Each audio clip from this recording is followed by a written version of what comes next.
Hey there, Calc 3 folks and others. I've begun to think that this demo would be beneficial to really all my calculus students.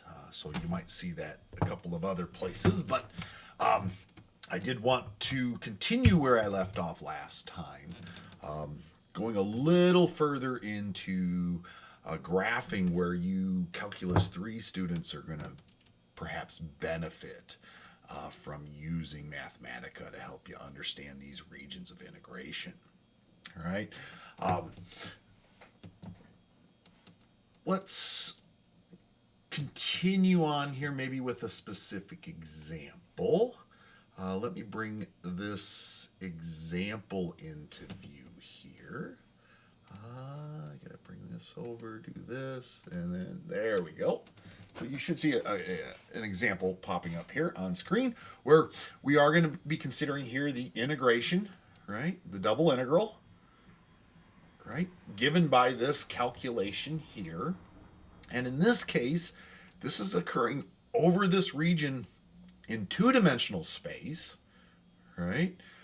That is defined as this set of coordinates in that two-dimensional space as a set of values of x between 2 and 5, where y then is bounded by these functions of x from x to x squared plus 1 in value. Right? If we wanted to start to understand this region graphically, right, we could here begin by making a plot of function, well, of the two functions that are bounding, right, y. We might consider making a plot of x and a plot of x squared plus 1 that maybe occurs over at least these values of x. And if not, let's maybe start at 0 and go a little beyond x, right, to kind of get a thorough picture of the entire region over which we're integrating here. And maybe we consider doing it this way. Let's go ahead. What might help us here, and if you want to think of as maybe a way to help you build a program for this, right? You might follow along with me and build up this program. We might consider graphing, first of all, our function f of x. And let's go a little bit back to the notes. I think we called this little g of x in our notes, right? Where little g of x, we're just going to let be the function f. And then in our notes, we had that upper bound on y be function h of x. So we'll have function h of x here be the function x squared plus 1. And we're integrating across bounds of x from a equal to 2 up to the value of b equal to 5.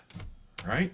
So here you can see what I've done is I've just laid out those as variable values, which means if I later on come back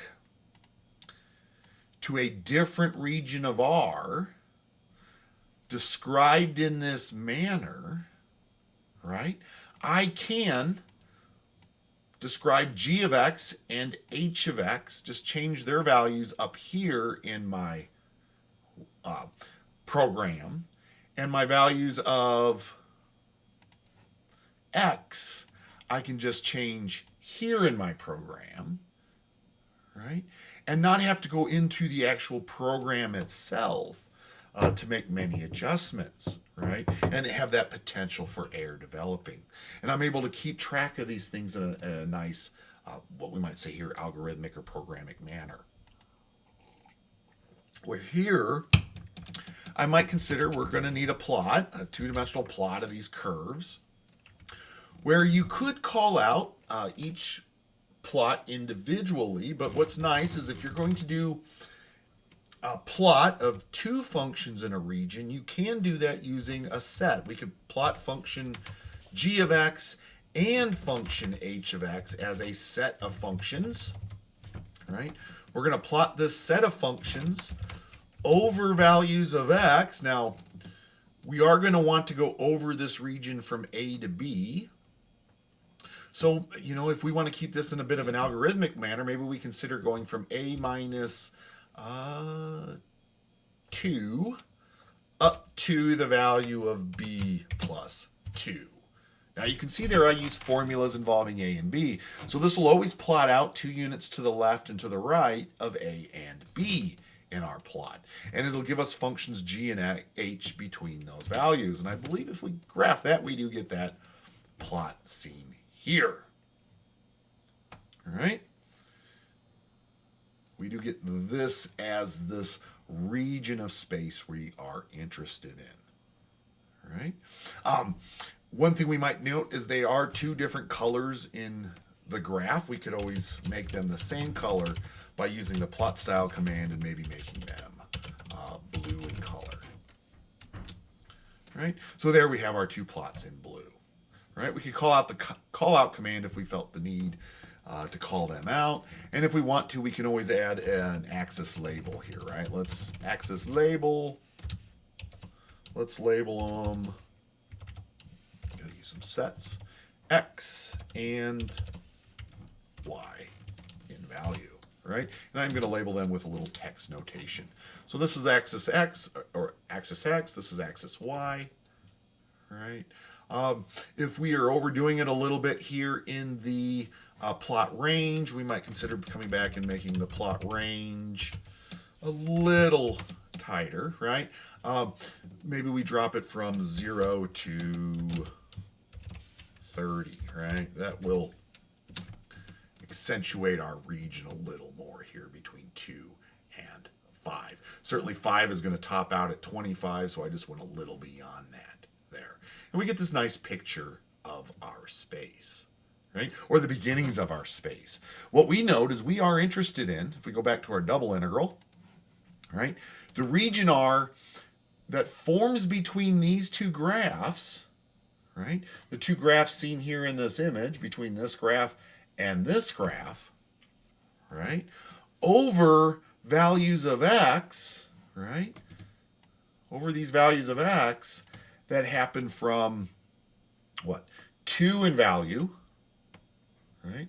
Up to the value of 5, right? How we're going to produce that description, or what we might say are these vertical bounds at 2 and 5, we can produce those using what we call a parametric plot. All right? In Mathematica, to make a vertical line in a plot, you're going to need to use a parametric plot, right? Where you're going to have to declare x and y, right, as functions of some other parameter, right? We might consider declaring them as functions of parameter. What we might be familiar with is declaring them as functions of parameter t here, right? Where for the vertical line occurring at x equal to 2, we might call that out, right? Well, what's unique about that line is its x location will always be at 2. And with respect to its y location can be any value of the parameter y, which means y could be any value of t, right? So that vertical line would be called out as the parametric equation 2 comma t, where we will want to say then that maybe t occurs here for values of 0, right? Meaning that that would start at a y coordinate of 0 down here on the y-axis and continue up to whatever we want to have as the upper bound here on t. Now, we're not going to have to go very far. We notice that it will intersect the curve at the value of 4 for this, well, sorry, at the value of 5 for this curve, x squared plus 1. So we could continue it up to 5. And if we put that into our graph, well, certainly notice here, it doesn't put it into our graph whatsoever. To actually get it into our graph now, what we're going to have to do is use that show command, folks. Students often ask, how do we get this combination of graphs? I can make a graph of these 2 functions here by themselves, but how do I then get this vertical line to happen in here? And you can't. What you have to do is you have to layer up your graphs using the show command. So what I'm going to do here is I'm actually going to hold off from declare, I'm going to set equal these two graphs above to the plots P1 and P2, and then I'm going to layer in P1 and P2. And what you will see is that's what happens down below here now. Right? What it's actually showing me is layer P1 with P2 layered over top of that, this vertical bar that's going from 0 up to t being 5, right? We are always at an x of 2, but we are a y value that's stretching from 0 to 5. And notice that produces that vertical bar. That is not, however, going to travel, right, if we happen to change around these a to b values. So one way we can adjust that is we can note our lower bound will always be at g. So maybe we consider starting it at g of a in this bound. And it's going to end, right, when we are at h. When we are at h of a, right? And what that's nice for, right, is that puts it between our two curves where we are at the x location of a. So I do want to also adjust that in my parametric description. I will call my parametric description here at the location a comma t for values of t between g of a and h of a. And what that will do is always maintain it between that location in the graph. If I was to come back and change my a value to be 3 now, it would change its location to 3. If I was to make it 0, you'll notice the whole graph would adjust for the case of 0. Or 0, it's hard to see that vertical line. Let me put it at 1. It will adjust as we've set up the bounds for the case of adjustment to 1. All right, let's go back and set that for 2. And let's come back and now make a vertical line that's occurring here between our two graphs at this location for 5. All right? So if we did that adjustment, all right, I'm just going to copy and paste down that parametric equation. This is now going to allow, x is going to now be the value of b, right? Whatever we define b to be at 5, that upper bound on x. And y will be our values of t that will stretch between the curve g at b up to the curve of h at b. All right? And if we now come back down and layer that into my graph, right, that will put this parametric equation into this location. All right? So if I start to adjust these, if I perhaps adjusted this to 3 and this up to 6, I would get a respective adjustment there on those values. Now, one thing you will notice is my plot range here doesn't go up quite as far. So maybe what I should do with my plot range, notice my plot range is going to be determined by the upper bound of h at b. All right? So we could make an upper bound on my plot range be at h of b, right? Which would put the top of my range right at that location, or actually I could even go a little further if I wanted. Make it h of b plus 1, right? So we get a little extension beyond the graph, or maybe we do it by 4, right? Get a little bit more there, right? So again, this is always, no matter what we declare our two functions to be, as long as h of x is bigger than g of x over this interval from a to b, we will have these respective graphs. For instance, if I came along and I changed this to be the square root of x, right, occurring, we'll say here, plus, let's go with 5, right, and we consider that value across values of a from 1 to 4, right, the whole graph will adjust to declare this out as our region of R. Right? But notice if I was to go too far with this, right, I really was judging this upper bound. If I was to put this upper bound at 10, notice how the graphs behave. They switch roles in this situation, and you do have to be cautious of that role switching, right, when it comes time for your integration. right? We may have to approach this integration with two double integrals because g and h are now switching roles across these bounds from 1 to 10.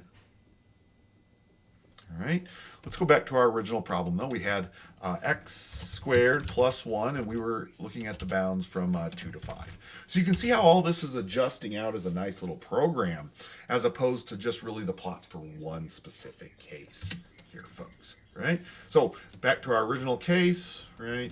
This is what we're looking at integrating here, right? Across these bounds from x from 2 to 5, and we get a nice description there with these vertical lines, and across these functions of y, right? From x to x squared plus 1. Right? And we lay out this as our region of space.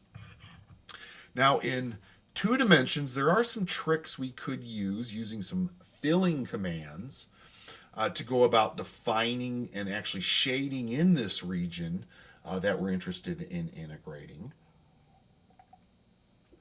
But I will tell you, folks, that is a bit of a trick. It's kind of tricking Mathematica to fill up that region by really just shading everything under this curve in one color, the upper function in one color, and then shading everything underneath the linear function here between these two values in another color, right? So that they overlay on top of each other. And that does require setting up a couple of more plots, as opposed to what we could use as an alternative, which is known as the region plot function. All right? What we're going to go up here and do to actually shade in region R in our function is we are going to use what's called a region plot. All right? We are going to perform a region plot over some specific region of space. And if we come up here and do a search on region plot, right, we can see here what it tells us about how to make a region plot. Right? It makes a plot showing the region in which the predicated conditions are true. And it shows us this region over these values of x and y, right, in our coordinate system. And now I realize you can't see that. Give me a moment here to bring this, put that away. Let's bring this over. Okay, so we're going to make this region plot here, folks. All right.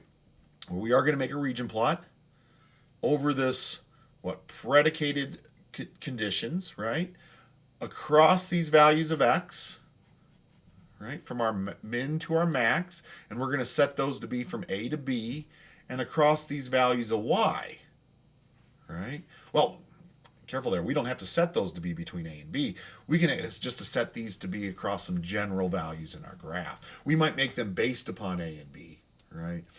So that it forms a nice programmatic region for us here, as opposed to a specific.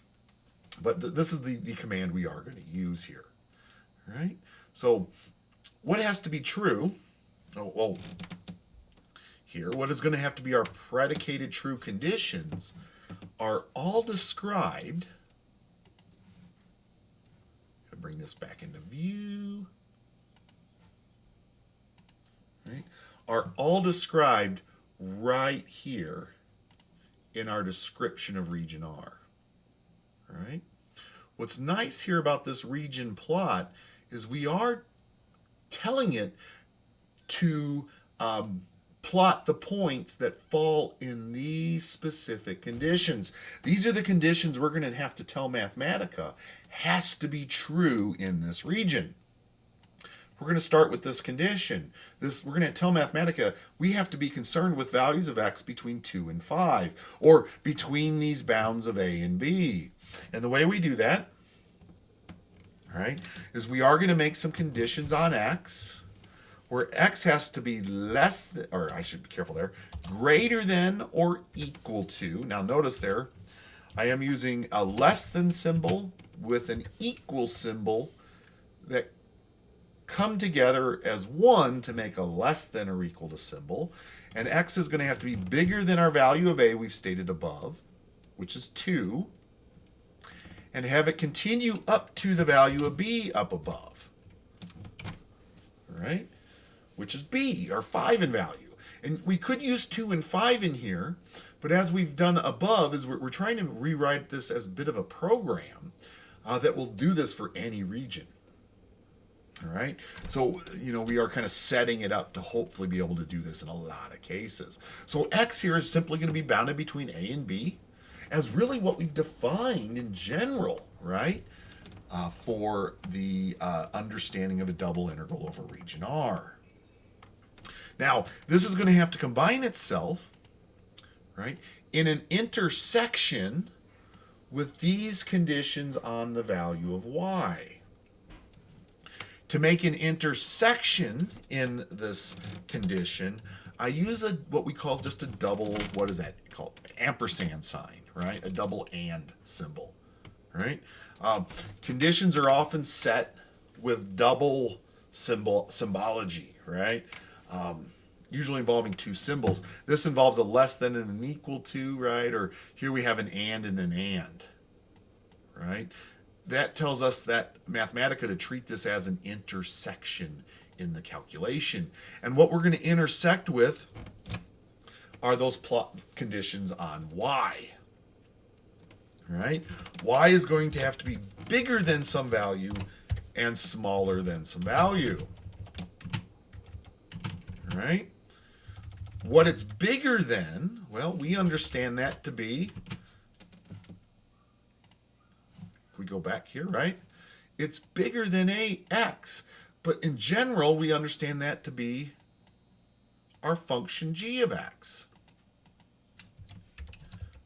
Not f, g of x. And what it's smaller than, right, is what we understand to be our function f of x. All right? Those are our conditions, right, that Mathematica is going to have, that are going to predicate here this region over which we're going to plot. And we are going to plot this over values of x, we might say, that are going to happen very similarly to how we've plotted our values of x. We definitely want to include all of the x values that we have here trapped in our plot to make sure we cover from A to B. Now, you could just use A and B. That would be fine, right? And in fact, we might just go ahead and do that, use A and B here. I don't think we'll have any issue with that. But you could also go beyond that some distance if you wanted just to make sure you covered all your ground. What we will find is going over will probably be a little better than going right to the edges, right? It's not going to plot beyond its edges, but the way that Mathematica works, folks, is to plot out a region plot. It starts to pick a bunch of points in the space that we're defining right now. It starts to pick a bunch of points in this space that we're defining here with these sets of x and y. And as it picks points in this space, it's asking itself, are these conditions true for those points? Well, Mathematica can't answer that question for an infinite number of points. It answers that question for a lot of points, but it doesn't answer that question for an infinite number of points. And if you put it right at the boundaries, it might miss asking that question at those boundary values. So to get it to cover asking that question, are these points in the graph or not here in this shaded region, we can actually extend these boundary descriptions on x and y to a little outside those bounds. So going from a minus 2 to b minus 2 is not going to hurt it at all. It's only going to plot the region up through the conditions that are true. All right. Now for y, we're going to hope is always going to be smaller than. Now this is where it gets a little tricky, folks. This is where it gets a little tricky with this functional behavior. But if we follow our conditions here, well, first of all, it wouldn't hurt to make your lower bound of y the value of 0. Right? We're typically going to be looking at regions that might fall above here. Right? And in fact, what we may even consider doing here is making these a bit adjustable in our program. So what we might actually do here, I think would probably be the best thing to do here, is to make these adjustable. All right, where we'll call these out as C and D, and because we understand our graph here, right, C is going to have to be smaller than this output, and D is going to have to be bigger than this output, right? We might say that C is going to be equal to, well, let's go all the way down to 0 there. Let's put that at 0. But it may be the value of D. D is the value of H at B. But let's go a little beyond that. Let's go up beyond that by 4 units, all right? That is what we actually cover in this space here. And in fact, if I want to then make my plot range up to just D, we could do that in our graph here. And in fact, if I want to make that lower plot range C, then what this will do is that will cover, right, that entire plot range. Right? This will check for all these Y values across our entire plot range. So we'll make these plot range settings, folks, up here seen in our graph. Right? And I realize you can't see that now. Let me show you what I've done here. Right? I've come over here to my plot range and adjusted those bounds. If I back out just a moment here, right? I've come up here to D and set that to be 4, or HB plus 4, H at B plus 4, which does match this upper plot range, and C does match this lower plot range. So why don't we just make this D and make this C in our program? All right? Where C and D describe now the plot range. And if we wanted to call this out, we could actually use a little documentation. This is one thing that we are neglecting to put into this program, is documentation, because I am spelling it out for you as we go here. This is the lower bound in the plot range, right? Let's actually spell it out there, in the plot range, and this is the upper bound in the plot range. And this is how you document in Mathematica. You do use parentheses, star, star, parentheses, and anything that goes between those first 2 stars is considered documentation. You can highlight your documentation by adding more stars and stating something, right? Or you can use it the bare minimum 2 stars, folks, and that's a nice way to start documenting. But I might do is separate inputs from program using a line of documentation like that. Right? So above here are adjustables, below here are do not touchables, right? So we could do that with a little bit of documentation, and you could certainly get more elaborate in your documentation. Right? Now, folks, this is going to plot this region plot. That's all I need here in the description of this region plot. Notice what I've laid out is essentially my description for R. Right? If I bring that back into picture here, what I've laid out is essentially this description for R that extends from between x values of 2 and 5, A and B, right, for x, and between values of y, between x and x squared plus 1, these values of y between g of x and h of x in the program above. Right, here we're between these g values and h values. What I am going to want to do is layer this now into this picture. Right? If I didn't do that and I just hit enter, you'd certainly see this region plot would appear above, and you can see it's kind of missing a few things. Again, that goes back to how it's forming, is it's checking with some numbers. We may have to adjust that slightly, but I think when we actually combine the two, that if I come back here and I go P4, let's call this plot 4. Let's layer this in over top of these other plots. And actually we might, yeah, let's put it in here and see what it looks like. Right. I think that'll be taken. Yeah, and it is. Ooh, hold on here. This doesn't have to be at B minus 2. This should be where? B plus 2. All right, we got to match this upper bound. All right, let's make that adjustment. And there we have it, folks. All right, there is our region R over which we're integrating.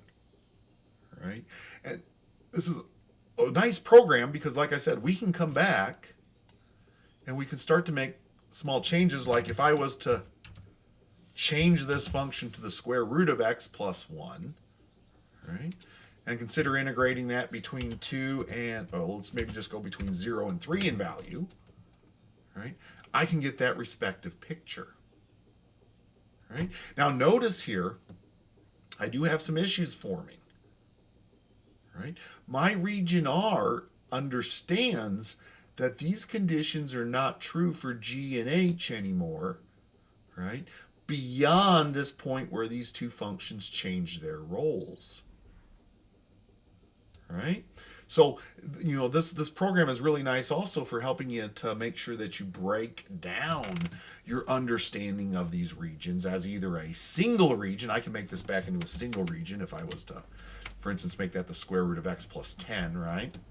Between these you know, a single region of integration versus what might be understood as having to be approached by what? Ooh, oh, I know what I did here. Notice what happened here, folks. This is the one thing I got to figure out how we're going to fix this in here. We're going to have to adjust this because what's going on? It's these endpoints in here are matching up. So maybe the endpoint at g of x and h at a. These two endpoints are at similar bounds. So maybe what we have to do here is just a small little adjustment on h of a. Maybe we make h of a in this case, and we may have to do it for h of b too. Let's just add on a small little factor, right? Which is not going to play a very, very big role here, right? If we go back to what we had, right, that makes really no difference here. All that's doing is making where this graph, these two little pinch points at, not equivalent to each other. They can't be equivalent to each other. So let's put that small little adjustment right here, right? And all that's going to do is help us avoid that error I encountered, right? Again, this is where thinking through your problems in a program or testing a couple of different cases is going to help you out here, folks. All right? Maybe this is the function x plus, well, we'll just go with x, and maybe this is 2 minus x, and we're interested in the bounds from 0 to 3. All right. Here we notice that you have one graph this way, the other graph this way, and certainly there is that pinch point, right, for what would be our description of the region over these bounds, right, as we would expect. But our graph doesn't go all the way below here, right? Well, that's our plot range problem, right? Maybe we adjust our plot range to have a lower bound now at -10. Right? And certainly then the graph lays itself out a little nicer. Right? Instead of having an upper bound at h of b plus 4, maybe we make it at h of b plus 5 now. Right? Because notice what it's treating as h of b is this here, this function, and we want to get far enough up above that. Or maybe we need to consider not h at b, maybe we need to consider g at b then at that bound. Right? But I will tell you, you probably don't want to play around with those values too much, but begin to understand that this would be the only region R that would be acceptable based upon this information given above. Right? If we were to change the roles of G and H in this scenario, we would see that we could get a description for this other region then, right, come about as such. And we are running into some plot issues here. This is going from 0 to 3. Again, this is going back to this region plots having a bit of issues evaluating across these bounds. And one of the things you can do to make your region plot a little bit more accurate too is there is what we call max recursions, or max recursion, and we can set that to be some number, and the higher the number, the more times it goes over that region using more points. So let's see if that makes this a little nicer. You can see it takes a little longer to render, but it does fill in that gap there. Right. So one thing you can do to make your graphs a little, if you're worried about not describing that entire region accurately for R, you can increase your max recursions. Right. I don't know what the default there is. I think it's probably just 1, so that it runs really quick. If we leave this at 1, you will see that it will run rather quickly. But it leaves off some of the descriptions there. As it runs through this space we've defined by these X's and Y's, it misses some points and says, yeah, I'm not quite getting points in here. So if we run more recursions over that region, it tests these conditions more and more times with different numbers, you will see it fill in those gaps. All right? So we can see we can adjust that slightly and get some nice results. All right? So folks, I think that does it. I think what we have here, at the very least, is a very good beginnings to, right, a program, right, a program that we can use, right, to begin defining regions of space here. All right. I'm going to go up to 4 with that. All right. And we might go from 0 here to 2 pi. All right. Let's just see what happens. Oh, and let's set the lower bound in our graph at 0 here. All right. And yeah, let's see what we get. We may have to adjust those. There we go. All right. We get this nice description of space. We're just looking at being between these two trigonometric functions. And there's region R all laid out for us, folks, in a plot, in one single plot that we can start to interpret to help us calculate this double integral. All right. As for setting up that double integral calculation, I don't know if I want to show you this. We can do this, though. We might add this to our calculation up here. We're going to spit out, well, let's add it above. What we are going to integrate here, this is what's nice about Mathematica, we are going to integrate, first of all, function g of x. Oh, well, let's be careful here. Let me actually come back. Let me stop this video here, and I'll come back and add integration to this program as we continue off into maybe looking at, well, now I can get it done right here. Let's consider this case now. What we might want to add to this program to make it an integration program. Yeah, let's hold off. I'll do that in the next video. Let's just make this a graphing demo for now, and I'll add integration in quickly thereafter. I need to take a break, folks. So I hope you're all doing well. And again, I will be back to show you a little bit more here with turning this into also an integration calculation for you. All right. So I'll see